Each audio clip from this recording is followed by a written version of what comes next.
Aloha and welcome to Figments, the Power of Imagination, Season 1, Episode 6. I love that Hollywood talk. I love it so much that today I've asked a couple of great friends whom I've known for over 10 years to join me. Before I forget, I have to thank ThinkTech Hawaii for letting me do this.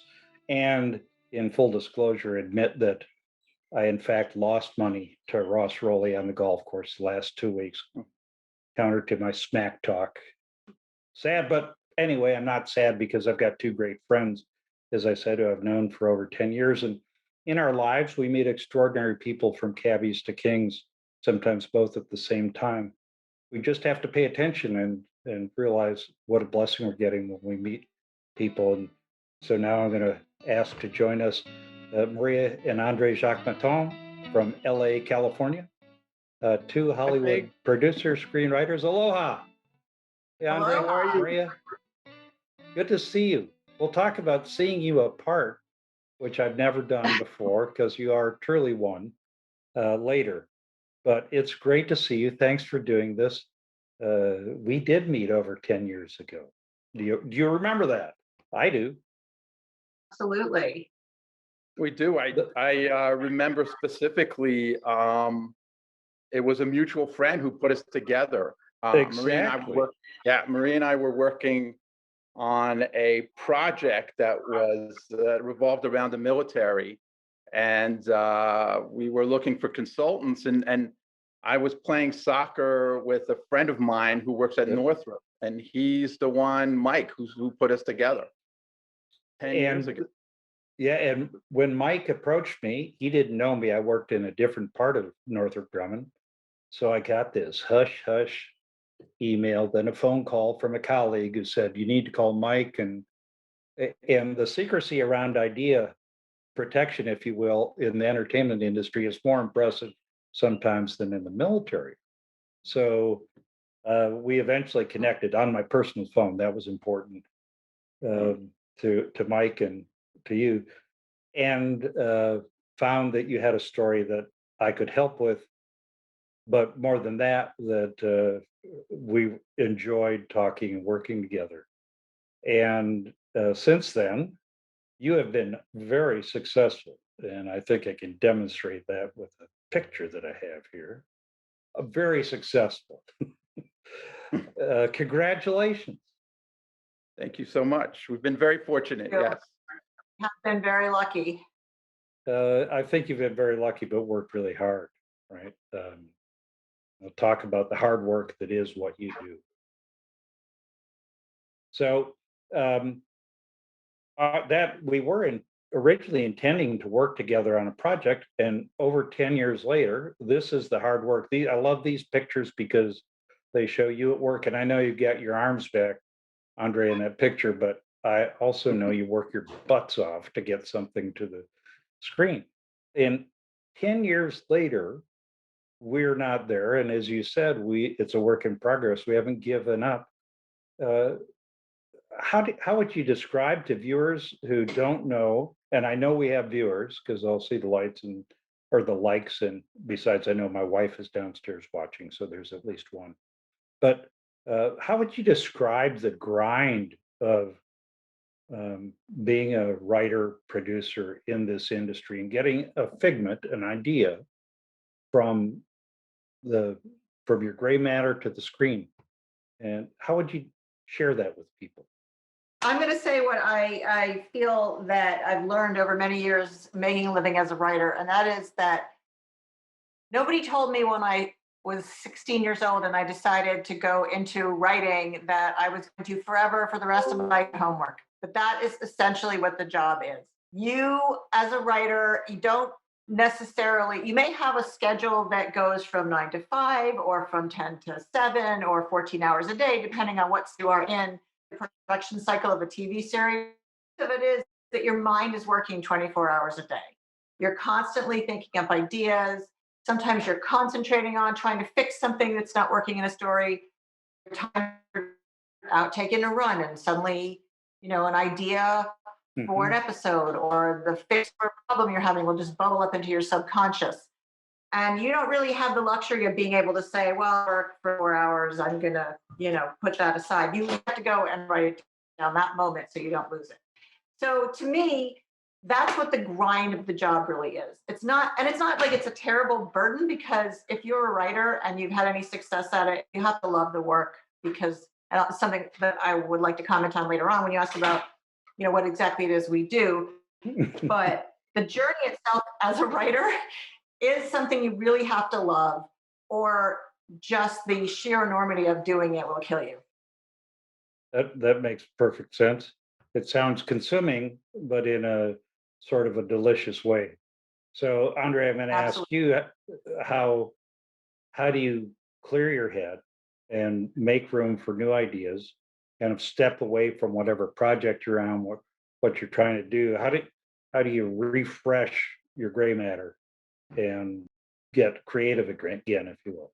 I've been playing soccer since college. I got a weekly game on Sunday, and it's really my life saving Yeah. activity in a sense. I get together with a bunch of guys and I run, and it's the only time where I'm not thinking about anything but chasing after that soccer ball. And that helps a lot. I think also, we live by the beach. We live in a beautiful place like you do. Lovely. Yeah. That's incredibly helpful as well to recharge. Um, and I love my wife, and that helps me a lot as well. The fact that Yeah. we do this together um, is really incredible, and such a gift. Can I? Yeah, you two are an amazing exemplar as a couple and friends and all that. But would you mind sharing how you met? I assume it was in the industry, and you may have told me 10 years ago. But guess what? I'm my age and I don't remember. We met at Paramount Pictures. I At the time I was in France. My father had passed away. He had a small textile company, which I didn't want to be involved with, but I was able to set up an internship with Paramount Pictures, and that involved meeting with Maria's boss, and that's how we first met. I was actually a secretary. Goes back to the hard work that's involved. And Yep. Yep. on the theme of Figments, I had come out to Los Angeles when I finished college, where I had gotten a graduate degree in film production, but really coming from a small Massachusetts town, had absolutely no connections. Yeah. And the entertainment business, like many businesses, is 90% what you can do. And well, it's more like 50% what you can do and 50% who you know. So I came out here and I could type 90 words a minute, and I immediately got a job because of Nice. that in the number one agency in Hollywood, without knowing that that's where I had landed. And so I had been working as a secretary and had gotten from the agency to this studio job where I was working for one of the development executives who chose the movies that the studio was going to produce. And so that's where I met Andre. He came in for an interview and we hit it. Well, we didn't really hit it off Yeah. at first, but eventually we did. And, we both had interest in being in the industry. We were in production at that point, but both wanted to be writers. Had not really intended on writing together. We were writing Hmm. separately, but at a certain point, we realized that we creatively really, really jived well and complemented each other. And so we just wrote a script together it's called writing on spec, where you write a project and then you try to sell it. So we did that together. And that project, although it has yet to come to fruition production wise, did get us a lot of jobs as a writing Yeah. sample. Oh, wow. Yeah. So that's how that's our kind of our love story and our work story.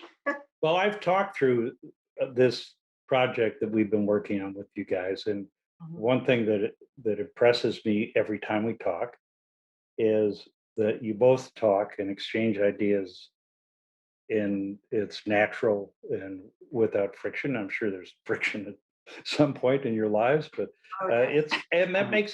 that makes it fun and easy. I mean, talking to you two about the ideas you have and your tolerance for the amateurs' inputs that are probably late to need and everything else. It's just a lot of fun. Now, the next question is one that I really don't know what the answer is, and that what's the difference between writing and producing? Because writing isn't just putting words in the actor's mouth. It's not just a script. As I thought about it, getting ready for this, it's all of the scene setting that the script contains and the writing contains, and the describing the backstories, etc. So, what's the difference between being a writer and being a producer? And are you now both? Is that a black and white line, or what's the dealio?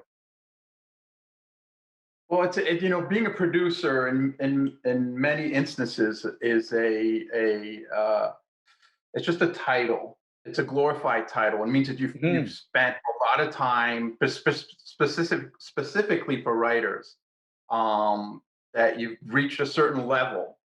Um, but then also executive producer basically means that you take that script, you're responsible for all those scripts, and you take that script and you shift into production, which means that you're in charge of Ah, hiring cast, you're in charge of hiring directors, you're in charge of hiring department heads, and you see that through until the essentially the film is in the can and you hand it over to the network. So you're in charge of pretty much everything.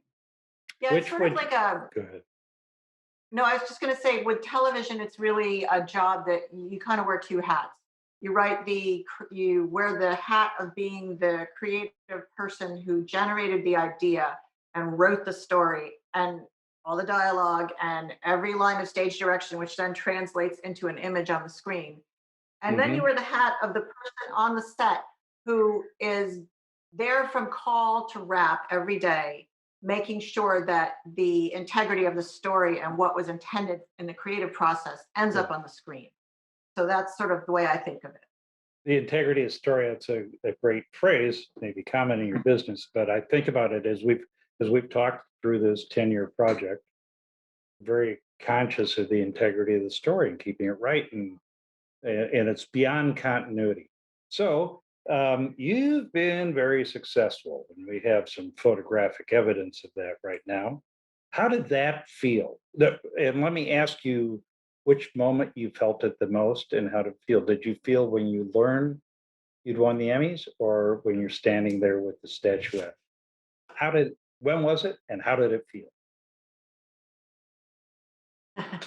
It feels a little surreal to tell you the truth. Yeah. You really can't believe it. It's such hard work that when you're handed that statue, you're like going, is this a mistake?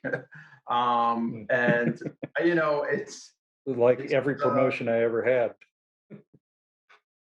yeah, Uh, it's incredible. It's just such an incredible gift, and the fact that we were able to do it for 3 years in a row was even more extraordinary. I mean, it was such a great team, such a great family. So many people were involved in making this happen. It's just miraculous. That's all I can say. It really is. It's really like Andre was saying, it really is a surreal, well, for me, it was a surreal moment because uh, I never went into this business thinking, oh, I want to win an Emmy or I want to win an Academy Award or I want to be famous. I loved storytelling from a young age. I still love mm, it to this day. I feel like everyone I meet is a potential character or inspiration for a character that, mhm. because every human being has a unique and interesting and compelling story that's worth being told. And what we do as writers is we meet, we listen, we absorb. We're really like vampires, and then we take that information and we synthesize it into a tale that we want to tell and that we feel has an important. I don't want to say message because there certainly is a place for writing. Writing with the intention to deliver a message. It's more like a theme. Like what? How do Mhm. I want someone to feel at the end of the day when they come out, or they turn off their TV, or they walk out of the movie theater? Do I want them to be angry? Do I want them to go home and hug the person they love? Do I want them to go join the military? What is the thing the emotion that I'm trying to elicit? And the idea that like when you're a kid sitting in your room reading a book or watching a movie or watching a TV series, that you could be the person who gets to set that in motion just seemed like such a huge leap that I never even thought about, oh, I'm going to go to Hollywood someday and be famous. Yeah. I just thought, wouldn't it be amazing if I could be somebody who starts that process? And so to be, to be nominated for an Emmy, it was amazing. Yeah. It was unbelievable. And to be able to go to the awards show that you watch on TV was like a dream come true. But at the end of the day, like André said, a TV show and certainly a movie,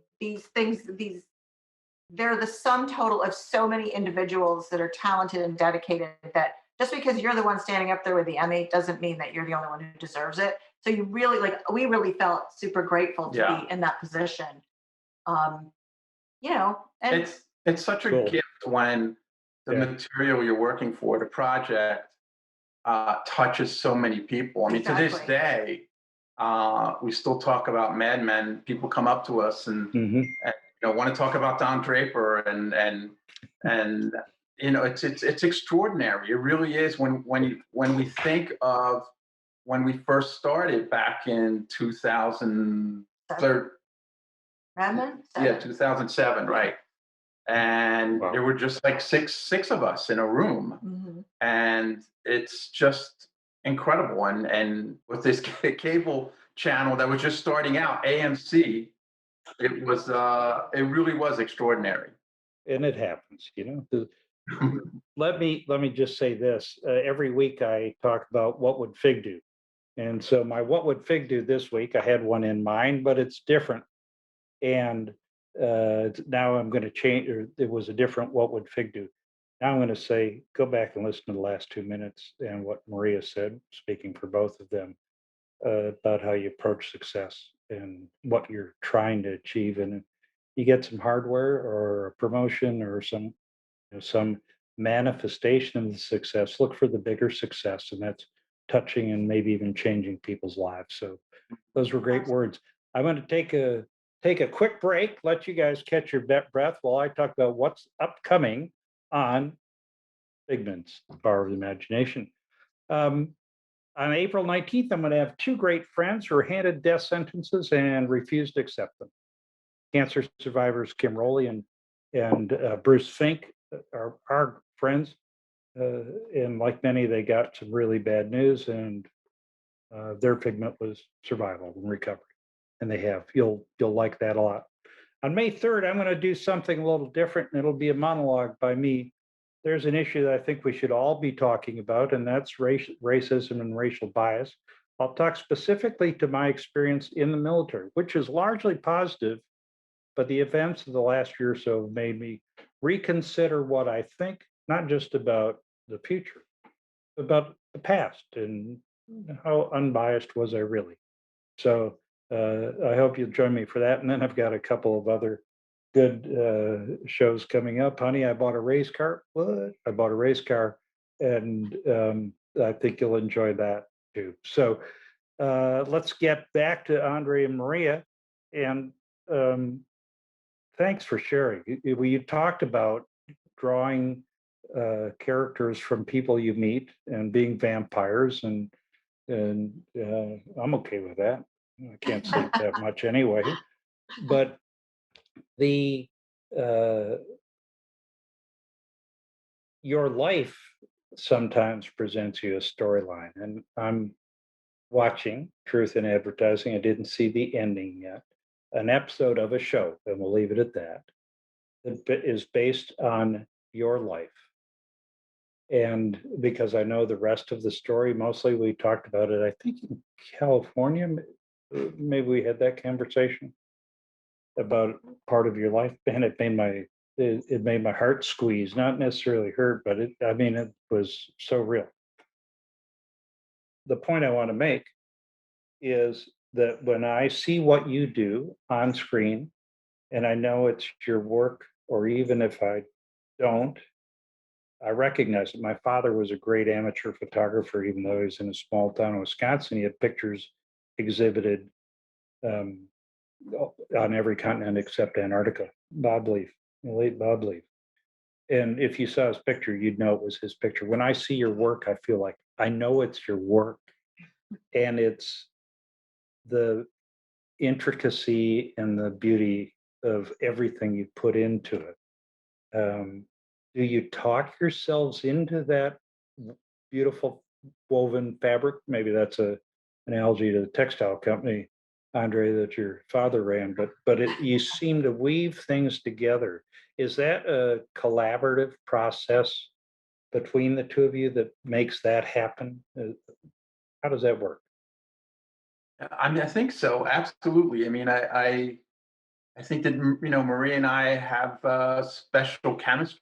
We're just incredibly fortunate to come across each other's paths, and we share this love for storytelling. And we're once in a while, if we're fortunate, we're able to create a certain magic, which we constantly try to recreate. Um, Doesn't happen all the time. Yes. I think. You know, I know. ones that are- I got it. I got it. There's a pile of really bad scripts sitting right behind me here, actually. So, yeah, it's interesting. What weaving a tapestry is really what it feels like. Yeah. Cool. And you can take writing courses and you can learn the actual craft of it, the technological craft of act breaks and act outs and how many jokes go in a scene and all of those things that sort of make the trade of screenwriting. But I think that the part of it that you're talking about, like that essence of what makes a piece of writing or a piece of, and then also the piece, the television that it ends up being after being directed and actors bringing things to life. What makes that really resonate with people, I think, is that sort of special sauce that you can't teach that. Either you have it or you don't.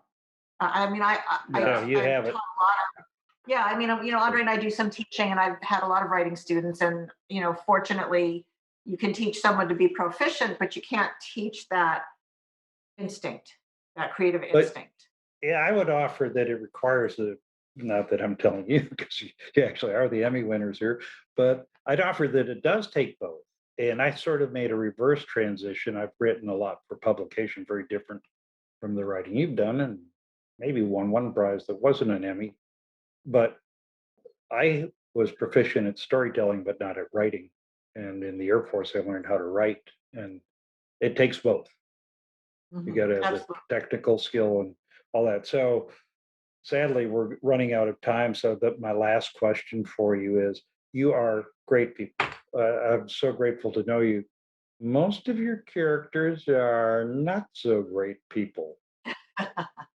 Not all of them, and most of them have a thread of redemption woven in your tapestry. But why is that? Why do you write about not so or create not so great people? The dark side. Drama comes from conflict, right? Yeah. If you have a lot Yeah. of nice people hanging around with each other, being nice to each other, you're Yeah. not going to have much torque to your story. But And- also, go ahead. No, it's also about redemption. You got to start someplace Mhm. that's kind of dark and not so much fun. And you put your characters through the ringer, and hopefully some of them will come out the other side. That's part of the journey, right? Mhm. And It's So- also wish fulfillment. I mean, look, Yeah. you said we're Uh-huh. nice people. We're nice people. We're nice to each other. We try to be kind. We try to do good things for the world. But by writing characters that are complex and a little bit bad, Mhm. it allows you to live vicariously. Like Yeah. I can't behave the way Ah, the characters And- in Mad Men or in the Romanovs behaved, but I can certainly imagine what it would be like to That's behave right. that way and how it Yeah. would feel. And I think that's, So- part of the wish fulfillment of writing and of watching entertainment.